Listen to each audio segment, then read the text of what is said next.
Most of the time நம்மளுடைய புது சாங்கை யாருக்காவது ப்ளே பண்ணி காட்டலாம் அப்படின்னு சொல்லி ப்ளே பண்ணி காட்டினா அவங்ககிட்டேருந்து வர கம்ப்ளைண்ட் ஒன்றா தான் இருக்கும்.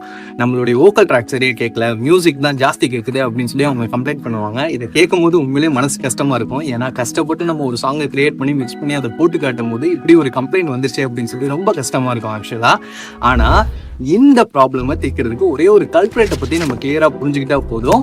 அதை அண்டர்ஸ்டாண்ட் பண்ணிட்டோம் அப்படின்னாலே நம்மளுடைய ப்ராப்ளம் ஃபுல்லாக சால்வ் ஆயிடும். அவன் யாருன்னா நம்மளுடைய EQ டூல் தான் அந்த கல்ப்ரேட். ஆக்சுவலாக இந்த EQ டூலை பற்றி நம்ம கிளியராக அண்டர்ஸ்டாண்ட் பண்ணிட்டோம் அப்படின்னா நம்மளுடைய வோக்கல் ட்ராக் க்ளீனாகவும் கிறிஸ்பாகவும் தெரிய ஆரம்பிச்சிடும். ஸோ இந்த வீடியோ முடியறதுக்குள்ள EQ டூலை பற்றி A to Z எல்லாமே தெரிஞ்சுக்க போகிறோம். Let's dive into the video. என்னோட பேர் ஹசன். நீங்கள் பார்த்துட்டு இருக்கிறது ஹசன் எக்கோ. நான் ஒரு இண்டிபெண்டன்ட் மியூசிக் ஆர்டிஸ்ட். இது வரைக்கும் 5 சாங்கை ஸ்பாட்டிஃபை, அமேசான் மியூசிக், ஆப்பிள் மியூசிக்னு சொல்லிட்டு எல்லா ஆல் மேஜர் பிளாட்ஃபார்ம்ஸ்லையும் ரிலீஸ் பண்ணியிருக்கேன். ஸோ நம்மளுடைய இந்த ஹசன் எக்கோ சேனலில் மியூசிக் ப்ரொடக்ஷனை பற்றியும் சவுண்ட் இன்ஜினியரிங் பற்றியும் நிறையவே பேசுவோம். ஸோ கண்டிப்பாக மறக்காமல் சப்ஸ்கிரைப் பண்ணிக்கோங்க. இந்த EQ டூலில் நம்ம கரெக்டாக அண்டர்ஸ்டாண்ட் பண்ணணும்னா ஒரு ஃப்ரீக்வன்சி லெவலை பற்றி நம்மளுக்கு தெரிஞ்சாகணும். ஒரு சாங் எடுத்துக்கிட்டோம் அப்படின்னா அதில் மொத்தம் 3 ஃப்ரீக்வன்சி இருக்குது. Low frequency, mid frequency and high frequency. இதுதான் அந்த EQலேயும் இருக்கும். பாருங்கள், லெஃப்ட் சைடில் இருக்கிறது வந்து லோ ஃப்ரீக்வன்சி அண்ட் சென்டரில் இருக்கிறது மிட் ஃப்ரீக்வன்சி, அதுக்கப்புறம் லாஸ்ட்டில் இருக்கிறது ஹை ஃப்ரீக்வன்சி. ஸோ இப்போ நம்ம இதை வந்து தெளிவாக நம்ம புரிஞ்சுக்கிட்டோம். ஸோ இந்த லோ ஃப்ரீக்வன்சியில் என்னென்னலாம் இருக்கும் அப்படின்னா டீப்பான சவுண்ட்ஸ், உதாரணத்துக்கு பேஸ் சவுண்ட்ஸு, அதே மாதிரி வந்து பார்த்தீங்கன்னா ஒரு ட்ரம்மோட சவுண்டு, இது எல்லாமே டீப்பான சவுண்ட்ஸாக இருக்கு. இது எல்லாமே லோ ஃப்ரீக்வன்சியில் இருக்கும். மிட் ஃப்ரீக்வன்சியில் மோஸ்ட்லி வந்து பார்த்தீங்கன்னா வோக்கல்ஸோ அல்லது வந்து பார்த்தீங்கன்னா அக்வாஸ்டிக் கிட்டாரோ அல்லது பியானோ இல்லை வயலின் இந்த மாதிரியான இன்ஸ்ட்ருமெண்ட்ஸ் வந்து அந்த மிட் ஃப்ரீக்வன்சியில் இருக்கும். ஹை ஃப்ரீக்வன்சியில் இன்ஸ்ட்ருமெண்ட்ஸோ அல்லது வோக்கலோ பிரைட்டாக சவுண்டு கேட்குது, நல்லா ஹையாக கேட்குது அப்படின்னா அது எல்லாமே வந்து ஹை ஃப்ரீக்வன்சிஸில் இருக்கும். ஸோ இது 3 கலந்தது தான் ஒரு சாங். ஸோ ஃப்ரீக்வன்சியை பற்றி அண்டர்ஸ்டாண்ட் பண்ணியிருப்பீங்கன்னு நம்புகிறேன். நெக்ஸ்ட் ஸ்டேஜுக்கு போகலாம். ஸோ இந்த EQ டூல் எதுக்காக யூஸ் ஆகுது அப்படிங்கிறத ஃபஸ்ட்டு நம்ம தெரிஞ்சுக்கலாம். இந்த EQ டூலே எதுக்காக யூஸ் ஆகுது அப்படின்னா தேவையில்லாத ஃப்ரீக்வன்சியை கட் பண்ணுறதுக்கும் தேவை உள்ள ஃப்ரீக்வன்சியை பூஸ்ட் பண்ணுறதுக்கும் அப்படிங்கிறதுக்காக மட்டும்தான் இந்த EQ டூல்லாம் வந்து வேலை செய்யுது. ஓகே, இப்போ வந்து எனக்கு ஃப்ரீக்வன்சியை பற்றி என்னென்னு தெரிஞ்சிருச்சு. அதே மாதிரி வந்து பார்த்தீங்கன்னா EQ டூல்னா என்ன அப்படிங்கிறது தெரிஞ்சிருச்சு. அடுத்து இதை எப்படி என்னோட ப்ராஜெக்டில் நான் இம்ப்ளிமெண்ட் பண்ணுறது அப்படிங்கிறத பார்த்தலாம். இப்போ உதாரணத்துக்கு ஒரு ப்ராஜெக்ட் நம்ம வச்சுருக்கோம்.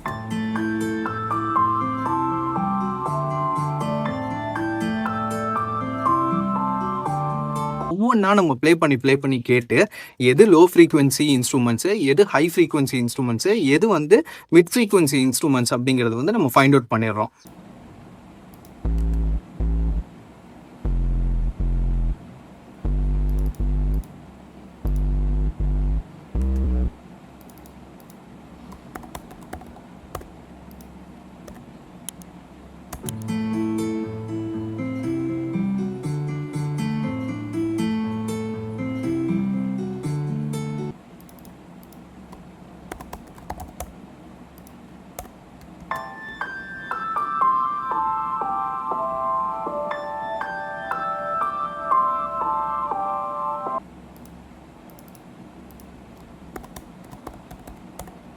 இதே தான் வோக்கலுக்கும் அப்ளை ஆகும். இப்போ உதாரணத்துக்கு சில மெலடி சாங்ஸ்லாம் வந்து பார்த்தீங்கன்னா பேஸில் பாடியிருப்பாங்க. ஸோ அது வந்து அப்படின்னா low frequency to mid frequency அந்த ரேஞ்சில் இருக்கக்கூடியதாக இருக்கும்.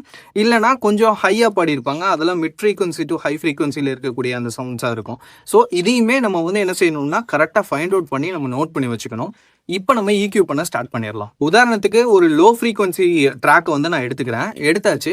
எடுத்ததுக்கப்புறம் இதில் நான் EQ டூலில் வந்து அப்ளை பண்ணிட்டேன். இந்த அப்ளை பண்ணதுக்கப்புறம் என்ன பண்ணுறதுனா அப்படின்னு சொல்லி கேட்டிங்கன்னா இது லோ ஃப்ரீக்வன்சி சவுண்டு உள்ள ஒரு ட்ராக். ஸோ எனக்கு லோ ஃப்ரீக்வன்சி மட்டும்தான் தேவைப்படுது. ஹை ஃப்ரீக்வன்சியோ அல்லது மிட் ஃப்ரீக்வன்சியோ எனக்கு தேவையில்லை. ஸோ நான் அதனால என்ன பண்ணலாம், ஹை ஃப்ரீக்வன்சியை கட் பண்ணணும். எப்படி கட் பண்ணணும்னா இப்படி தான்.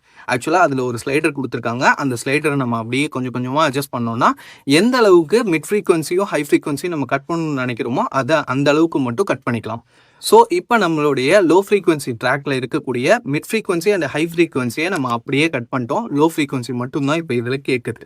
அடுத்து மிட் ஃப்ரீக்வன்சி. இந்த மிட் ஃப்ரீக்வன்சி இருக்கக்கூடிய ஒரு ட்ராக்கை நான் இப்போ சூஸ் பண்ணிக்கிறேன். அதில் நான் இப்போ என்ன பண்ண போகிறேன் அப்படின்னு சொல்லி கேட்டிங்கன்னா எனக்கு லோ ஃப்ரீக்வன்சி ஹை ஃப்ரீக்வன்சி இதில் தேவையில்லை. எனக்கு மிட் ஃப்ரீக்வன்சி மட்டும் தான் கிளியராக கேட்கணும். ஸோ அதனால் நான் என்ன செய்கிறேன் அப்படின்னா லோ ஃப்ரீக்வன்சி நான் கட் ஆஃப் பண்ணிடுறேன். அதே மாதிரி ஹை ஃப்ரீக்வன்சியும் நான் கட் ஆஃப் பண்ணிடுறேன். மிட் ஃப்ரீக்வன்சி மட்டும்தான் இப்போ எனக்கு கிளியராக கேட்குது.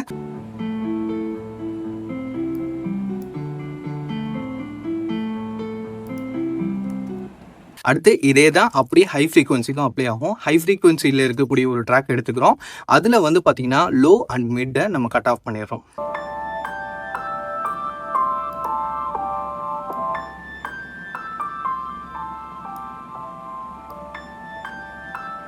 ஸோ தட் இப்போ நம்ம இந்த 3 ட்ராக்கையும், அதாவது 3 ட்ராக்கையும் நம்ம வந்து எக்ஸாம்பிளுக்கு எடுத்து பார்த்தோம் அப்படின்னா, லோ ஃப்ரீக்வன்சி இருக்கக்கூடிய அந்த ட்ராக்ல லோ ஃப்ரீக்வன்சி சவுண்ட் மட்டும்தான் கேட்கும்.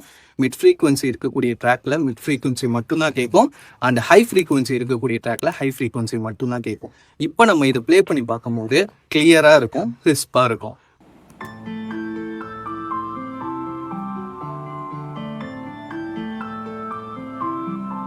இப்படி தான் நம்மளுடைய ஃப்ரீக்வன்சியை வந்து நம்ம கண்ட்ரோல் பண்ண முடியும்.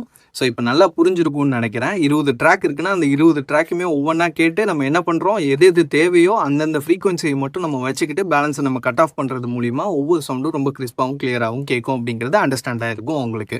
அதே மாதிரி வந்து பார்த்தீங்கன்னா நம்மளுடைய வோக்கல் ட்ராக் வந்து நம்ம சரியாக ரெக்கார்ட் பண்ணாமல், சரியான மைக்கில் ரெக்கார்ட் பண்ணாமல், சரியான ஸ்பேஸ்லேருந்து இங்கே பாருங்கள், இப்போ நான் இந்த வீடியோ வந்து வெளியிலேருந்து நான் ரெக்கார்ட் பண்ணிகிட்டு இருக்கேன், வெளியில் வண்டி போகிற சவுண்டு இதெல்லாம் கேட்குது, இதெல்லாம் வந்து நம்ம அதில் கண்ட்ரோல் பண்ண முடியாது. ரெக்கார்டிங்கை மட்டும் ரொம்ப ப்ரீசியஸாக பார்த்து ரெக்கார்ட் பண்ணுங்கள், நல்ல மைக்கில் ரெக்கார்ட் பண்ணுங்கள். ஸோ தட் இப்போ நான் சொன்ன விஷயங்கள் எல்லாத்தையுமே அந்த மாதிரி நீங்கள் ரெக்கார்ட் பண்ணிவிட்டு அப்ளை பண்ணி பார்த்தீங்க அப்படின்னா ரொம்ப கிளியராக ஒர்க் அவுட் ஆகும். அதே மாதிரி இந்த EQ டூலை பொறுத்த வரைக்கும் வந்து பார்த்தீங்கன்னா இப்போ நம்ம கட் ஆஃப் பண்ணுறதை பற்றி தான் பேசணும், பூஸ்ட் பண்ணுறதை பற்றி நம்ம பேசலை. ஆக்சுவலாக வந்து பார்த்தீங்கன்னா பூஸ்ட் பண்ணுறது ரொம்ப ஈஸி. ஃபர்ஸ்ட் ஆஃப் ஆல் நம்ம வந்து தேவையில்லாத சவுண்ட்ஸ் எல்லாத்தையும் கட் ஆஃப் பண்ணிட்டோம் அப்படின்னாலே ஓவர் க்ரௌட் ஆகாது, நம்ம கேட்கறதுக்கே வந்து டீசெண்டாக தெரியும் அந்த மிக்ஸை. இப்போ வந்து நம்ம வந்து பூஸ்ட் பண்ண ஸ்டார்ட் பண்ணிடலாம். எந்த இடத்துக்கு தேவையோ அந்த இடத்துல மட்டும் லைட்டாக அட்ஜஸ்ட் பண்ணணும். அட்ஜஸ்ட் பண்ணாலே, அதாவது ஹைட்டை லைட்டாக அட்ஜஸ்ட் பண்ணாலே உங்களுக்கு அந்த இடம் பூஸ்ட் ஆக ஆரம்பிச்சிடும்.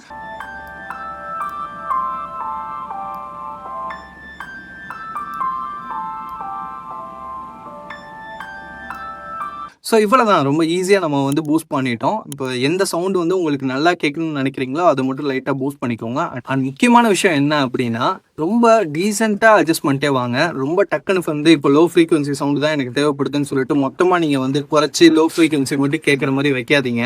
கொஞ்சம் கொஞ்சமாக நீங்கள் அட்ஜஸ்ட் பண்ணிட்டு வரும்போது எந்த அளவுக்கு அது வந்து கட் ஆஃப் ஆகணும் அப்படிங்கிறது உங்களுக்கு தெரியும். இல்லை நான் வந்து டேரெக்டாக டக்குன்னு ஃபுல்லாக ஸ்வைப் பண்ணிட்டேன் அப்படின்னு வச்சுக்கோங்களேன், நம்மளுக்கு தெரியாது ஆக்சுவலாக எந்த அளவுக்கு அந்த சவுண்டு வந்து தேவைப்படாது அப்படின்னு சொல்லிட்டு நம்மளுக்கு தெரியாது.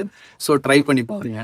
ஸோ EQ டூலை பற்றி உங்களுக்கு கிளியராக அண்டர்ஸ்டாண்ட் ஆகிருக்கும். அண்ட் அதை எப்படி யூஸ் பண்ணுறது, எதுக்கு அதை யூஸ் பண்ணுறோம் அப்படிங்கிற எல்லா விஷயமும் உங்களுக்கு புரிஞ்சிருக்கும்னு நான் நம்புகிறேன்.